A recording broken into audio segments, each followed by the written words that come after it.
Bismillahirrahmanirrahim. Alhamdulillah wassalatu wassalamu ala Rasulillah Sayyidina Muhammad ibn Abdullah wa ala alihi wa sahbihi wa man wala wa la hawla wa la quwwata illa billah wa ba'd. Sahabat para pecinta ilmu yang senantiasa dirahmati Allah Subhanahu wa taala, puji syukur kepada Allah Subhanahu wa taala yang senantiasa memberikan kenikmatan kepada kita sampai saat ini. Dari mulai nikmat yang terbesar yaitu nikmat iman dan Islam, sehat wal afiat, sehingga kita dipermudah oleh Allah Subhanahu wa taala untuk selalu membaca ilmu-ilmunya Allah Subhanahu wa taala, membaca nasihat-nasihat yang diberikan oleh ulama-ulama salafun salih radhiyallahu anhum. Dan pada kesempatan kali ini kita akan mengkaji kitab Al-Mawaid Ramadaniyah, kumpulan-kumpulan nasihat Al-Imam Ali Al-Habsyi, yang ditulis oleh keturunan beliau Al-Imam Ali Al-Habsyi, juga Al-Imam Ali bin Muhammad Al-Habsyi dan Al-Imam Ali bin Abdul Qadir Al-Habsyi. Baik, kita sudah sampai ke Al-Ma'idah As-Thamina Ashar, yaitu nasihat di hari ke-16 hari ke-18 bulan Ramadan atau malam 19 bulan Ramadan.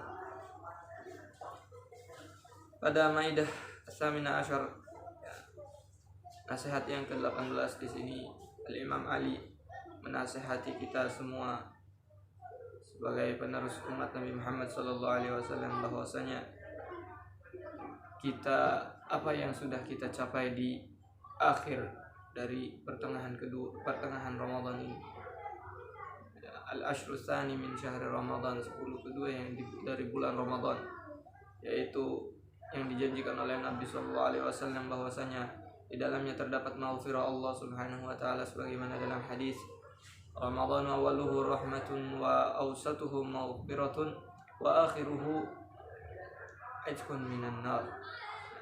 10 pertama bulan Ramadan adalah rahmat dari Allah Subhanahu wa taala, yang 10 kedua penuh dengan ampunan Allah Subhanahu wa taala, 10 ketiga adalah pembebasan dari api neraka.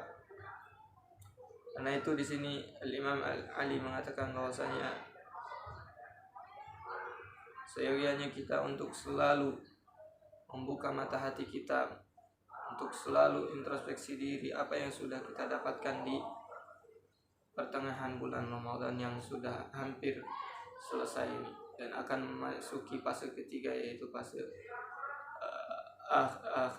akhir dari bulan Ramadan, atau yang disebut dengan Ashrul Awakhir, 10 akhir dari bulan Ramadan. Dia mengatakan bahwasanya jika kita tetap dalam keadaan seperti sekarang, yaitu artinya keadaan ghaflah, maka kita sungguh telah merugi. Sedangkan orang yang ahlul yaqzah, orang-orang yang selalu berada dalam ibadah zikir kepada Allah Subhanahu wa taala, mereka orang-orang yang beruntung. Kenapa beruntung? Karena mereka sudah mendapatkan kebaikan atau mendapatkan barakah dari bulan ini, bulan Ramadan. Mereka akan masuki fase ketiga dengan pengampunan Allah Subhanahu wa taala, dan mereka juga orang-orang yang sudah zafiru biha khairi hadha syahri wa asrarihi yastamtiruna al-judd al-ilahi. Mereka akan terus mendapatkan kenikmatan dari Allah Subhanahu wa taala fi kulli daqiqatin, setiap detiknya. Semoga kita semua dijadikan orang-orang ahli yaqzah, orang-orang yang selalu berzikir kepada Allah Subhanahu wa taala. Selanjutnya sini beliau juga menjelaskan adab huduril majlis dzikr. Wa qala radhiyallahu anhu, idza hadartu majalis dzikri ahdiruha biqulubin wa'iyah. Supaya kita bisa mendapatkan barakah, keberkahan daripada hadir di majelis zikir. Dia mengatakan ahdiruha biqulubin wa'iyah. Jadi sebelum kita memasuki majelis zikir, kita bersihkan dulu hati kita. Kita harus tanamkan niat-niat yang baik. ya, untuk hadir di majelis-majelis ilmu. Wa azanin sami'ah, dan persiapkan telinga kita untuk menerima nasihat-nasihat atau ilmu-ilmu yang akan disampaikan oleh para ulama di majelis tersebut. Majelis dzikri illa dhiyafat minal haq. Ini yang perlu ditanamkan pada diri setiap orang yang akan menghadiri majelis zikir, bahwasanya orang yang menghadiri majelis zikir tidak lain adalah tamu-tamu yang diundang oleh Allah Subhanahu wa taala. Kenapa hal tersebut? Karena tiada lain hadirnya seseorang kepada majelis zikir adalah bentuk dari hidayah yang diberikan oleh Allah Subhanahu wa taala. Wa qala radhiyallahu anhu al-hikmah lillahi laha ta'alluqun bi jami'il makhluqat. Selanjutnya beliau juga mengatakan bahwasanya hikmah ilahiyah mempunyai hubungan dengan semua makhluk Allah Subhanahu wa taala. Tidak ada satu makhluk pun yang diciptakan oleh Allah Subhanahu wa taala kecuali dia memiliki hubungan yang begitu kuat, yang begitu erat dengan Allah Subhanahu wa taala. Baik orang itu orang yang sa'id, ya, orang yang sa'id ataupun asyaki, yang celaka, al-qarib atau ba'id, dekat ataupun jauh, ta'a wal-asi, orang yang selalu dalam ketaatan pada Allah Subhanahu wa taala, ataupun orang yang ahli maksiat, al-alim wal jahil, orang alim ataupun orang bodoh, wal muqabbil wal mudbir, wal muqbil wal mudbir, baik orang yang menerima seruan tersebut ataupun orang yang menolaknya. Semua makhluk di dunia ini mempunyai hubungan yang sangat kuat dengan Allah Subhanahu wa taala selaku Sang Maha Pencipta.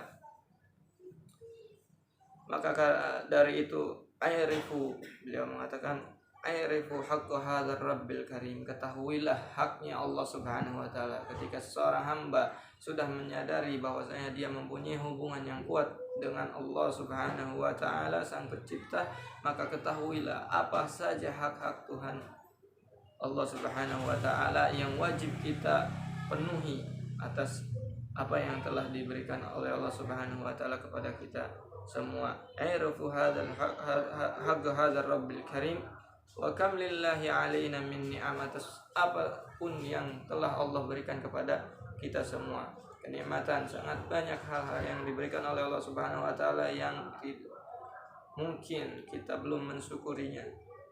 Nikmat sehat tentunya nikmat yang tidak bisa dihargakan, ya, tiada harganya. Seseorang berani membayar mahal demi sebuah kesehatan. Orang tua demi anaknya, demi kesehatan anaknya, merelakan nyawanya melayang. Manastahiquha an'am alaina bil ijadi wal imdadi summa bil irsyad. Kemudian summa an'am alaina bin ni'matil azimah, memberikan nikmat yang besar.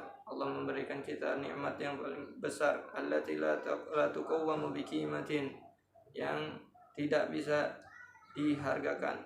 Artinya la qimatalah, ya, la qimatalah artinya apa? Tidak ada harganya, tidak bisa dikomersialkan kalau kata orang. Ya. Apa itu nikmat apa? Nikmat Islam, nikmat azimatun ma naqdiru nafiya bi asyri mi asyari hadiya.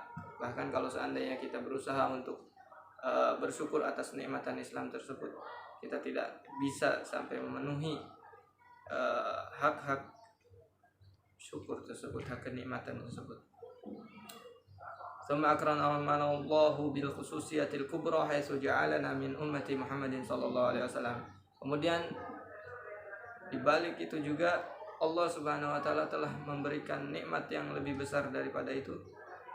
Ya, tidak kalah besar, yaitu nikmat kita dijadikan umat Nabi Muhammad sallallahu alaihi wasallam, ya, yang mana Nabi Muhammad adalah asyraful makhlukin khalaqahullahu taala, ya, lebih orang yang paling mulia, makhluk yang paling mulia yang pernah diciptakan oleh Allah Subhanahu wa taala. Laulaka ya Muhammad ma khalaqtul aflaq. Kalau seandainya tidak ada Nabi Muhammad, bukan karena Nabi Muhammad sallallahu alaihi wasallam, tidaklah alam dunia ini diciptakan oleh Allah Subhanahu wa taala, sehingga Allah menjadikannya orang yang paling mulia dan tidak ada orang lain yang bisa mencapai martabatnya Nabi Muhammad sallallahu alaihi wasallam, baik dia nabi ataupun rasul yang Allah utus ke di bumi ini.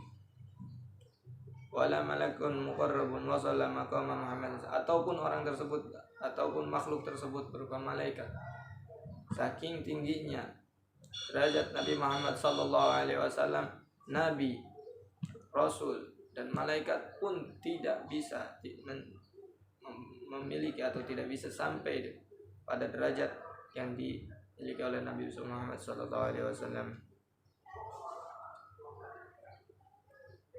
Dan di sini juga beliau menjelaskan bahwasanya untuk menjadi seorang hamba yang selamat adalah kuncinya satu, yaitu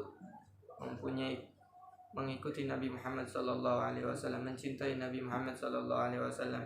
Karena dalam sebuah ayat disebutkan, qul in kuntum tuhibbunallaha fattabi'uni yuhibbukumullah. Kalau seandainya kalian ya Muhammad, katakan kepada umatmu, kalau seandainya mereka benar-benar mencintai Allah, maka ikutilah aku, kata Nabi Muhammad, fattabi'uni, maka katakanlah kepada mereka, ikutilah aku, yuhibbukumullah, maka Allah Subhanahu wa taala mencintai kalian. Wa yaghfir lakum dzunubakum, setelah Allah Subhanahu wa taala mencintai kita sebagai umat Nabi Muhammad sallallahu alaihi wasallam, Allah Subhanahu wa taala akan mengampuni dosa-dosa kita. Allahu Ghafurur Rahim, dan ketahuilah bahwasanya Allah itu Maha Pengampun dan Maha Pengasih. In baghaytum mahabbatallahi wa mahabbata rasulihi wa dukhuli fi syafaati wa nuzuli ma'ahu fi darajati usluku sabilahu wa nahjuhu. Nah, ini kuncinya kita mendapatkan ridhonya Allah Subhanahu wa taala, mendapatkan kecintaan Allah Subhanahu wa taala, mendapatkan kecintaan Rasul sallallahu alaihi wasallam, syafaatnya Nabi Muhammad sallallahu alaihi wasallam, berada di sisi Nabi Muhammad sallallahu alaihi wasallam di akhirat nanti. Kuncinya cuma satu, yaitu mengikuti jalan hidup Nabi Muhammad sallallahu alaihi wasallam, mengikuti suri tauladan Nabi Muhammad sallallahu alaihi wasallam dan langkah-langkah yang pernah diajarkan oleh Nabi Muhammad sallallahu alaihi wasallam. Wa syu'amalakum kullaha ma'ruda 'ala Allah wa 'ala Rasulih, dan ketahuilah bahwasanya semua amal-amal yang pernah kita perbuat dihadapkan kepada Nabi Muhammad sallallahu alaihi wasallam dan kepada Allah Subhanahu wa taala, sebagaimana dalam ayat wa qul i'malu fa sayarallahu 'amalakum wa rasuluh. Ini adalah kata Allah Subhanahu wa taala, berkata kepada Nabi Muhammad, beramallah kalian karena sesungguhnya amal kalian akan dihadapkan kepada Allah Subhanahu wa taala dan rasulnya. Idza tala'a Habib Muhammad sallallahu alaihi wasallam ala amalika bil yal'asi wa shabaka baihaka yatakaddar qalbuhu minka. Ketika antum, wahai orang-orang yang ahli maksiat atau orang yang pernah melakukan kemaksiatan atau yang akan melakukan kemaksiatan, sebelum antum melakukan sebuah kemaksiatan, ada hal yang perlu antum sadari, ada hal yang perlu antum renungi, yaitu jika seandainya kamu melakukan kemaksiatan tersebut dan setelah kamu melakukan amal tersebut akan dihadapkan kepada Rasul sallallahu alaihi wasallam, kira-kira apa yang akan Rasul sallallahu alaihi wasallam rasakan? Maka pada saat itu Rasul sallallahu alaihi wasallam akan merasa sedih.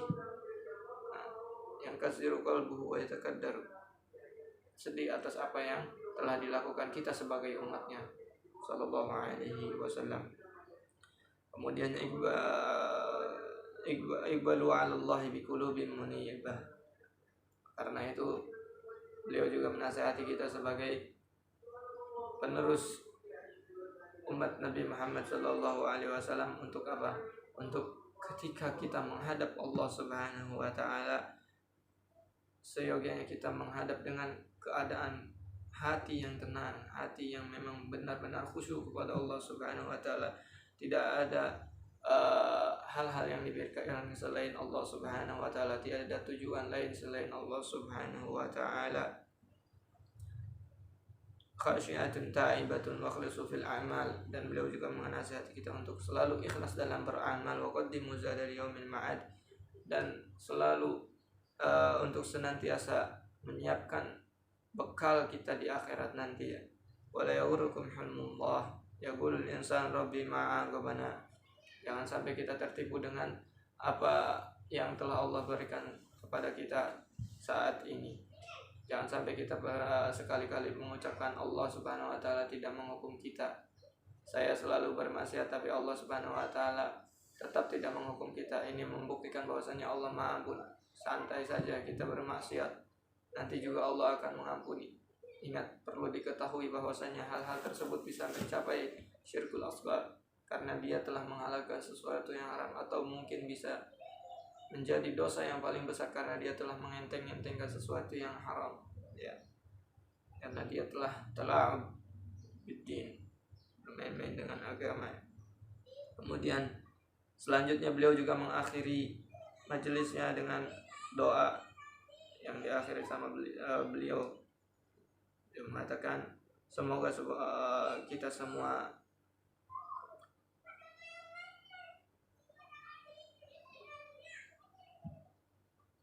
menjadi makhluk-makhluk yang dimuliakan Allah Subhanahu wa taala, dan semoga Allah Subhanahu wa taala memberikan kita apa yang telah diberikan kepada wali-walinya Allah Subhanahu wa taala, salafun shalihin, dan wala yahrimna rabbi bi barakati syahrin wala bi barakati yaumin wala barakati sa'atin. Dan semoga kita tidak termasuk orang-orang yang diharamkan dengan barokahnya bulan ini, bulan suci Ramadan, atau hari ini, hari yang ada di bulan suci Ramadan ini, atau satu waktu pun. Semoga kita tidak menjadi orang yang tidak diharamkan di bulan Ramadan ini. Wa nas'aluhu kama jama'na fi hadzal waqti syarif ayataqabbala ma 'amilnahu. Dan kita berharap semoga Allah Subhanahu wa taala yang telah mengumpulkan, sebagaimana telah mengumpulkan kita di tempat yang mulia ini, di waktu yang mulia ini, untuk menerima segala apa yang pernah kita amalkan dan memberikan keberkahan dalam amal yang sedikit. Wa yaj'alu thawabahu jam, akan tetapi menjadikan pahalanya begitu besar. Wa madaduhu jam wa la ya'khiduna bima iktasabna minal ma'asi. Dan semoga Allah Subhanahu wa taala mengampuni apa yang pernah kita lakukan dari segala kemaksiatan. Wa dzunubil mukhalafat, Allah badilu sayyi'at hasanat, dan menggantikan segala kejelekan dengan sebuah kebaikan. Dan beliau mengatakan iqra'ul Fatihah salasa marrat bi niyati istijabati doa. Bacalah Fatihah 3 kali setelah membaca doa ini dengan tujuan atau dengan harapan doa kita semua, doa beliau ini diterima oleh Allah Subhanahu wa taala di sirul Fatihah. Mungkin itu saja yang bisa kami sampaikan, kurang lebihnya mohon maaf.